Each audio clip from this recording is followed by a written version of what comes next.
So sometimes people ask me, what was your favorite project? Or what was one of the most fun projects? Or what was one of the most memorable projects? And this particular job falls into all three of those categories. I was working with a client, and as typical, I was going through my design questionnaire with the customer. And we were talking about the pool and the outdoor kitchen and the driveway and the entrance to the house. But one of the things that they really wanted was a water feature on their side yard. And the lady at the house was very fond of mermaids, and she wanted a bronze mermaid water feature. And she said that the only problem is those bronze mermaids, they're always so ugly. So I suggested to the client, instead of using a bronze mermaid that's bought over the counter, we could actually cast her as the mermaid. And they said, what? I said, well, yeah, my garage at home is set up actually as a ceramic studio, and face and body casting is a hobby of mine. So I could actually cast you as the mermaid. And she was talking about doing kind of a topless feature. I said, I'm going to need to get permission from my wife, of course. And it turns out my wife's a pretty good sport, and she said it was okay. And I had the husband there to help with the casting because my wife's not that good a sport. And the client probably wondered why I needed to be naked for the casting process, but I'm not kidding, I wasn't. But in any case, she was topless. And the couple, it was funny because they were concerned, they wanted to make sure that her nipples would be erect for the authenticity of the piece, right?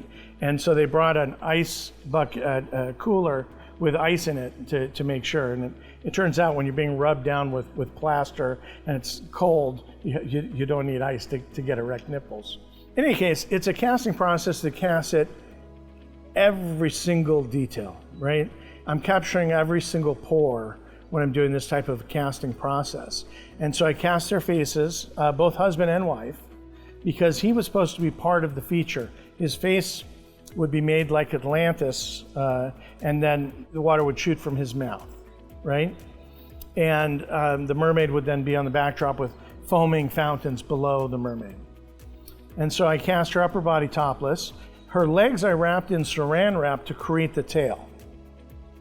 And then over the next 4 to 5 months, I hand carved and hand sculpted the scales in the tail.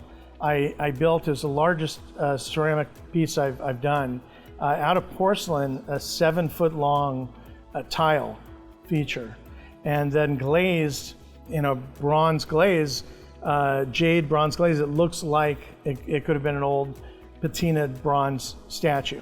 The sculpture took months to air dry. It had to be fired twice in my kilns. And in case I had company over, I'd sculpted seashell covers to go over the breasts so that they could cover them. When they had company over, they would just hang in place and you didn't have a nude sculpture in your backyard.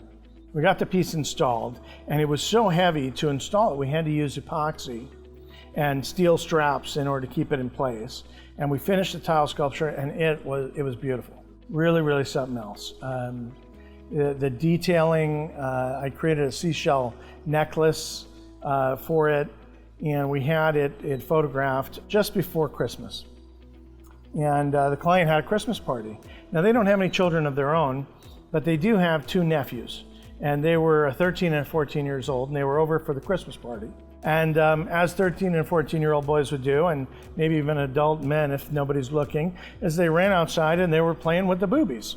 Well, they hadn't put up the covers, so her breasts were fully exposed there. And remember, this is, while the clay shrinks, so it's maybe 15% smaller than actual size, it's otherwise an exact replica.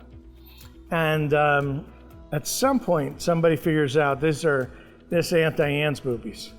And so they're running around the house going, I touched Aunt Diane's boobies, I touched Aunt Diane's boobies. And they're running around the house. I get a call from the client Monday morning.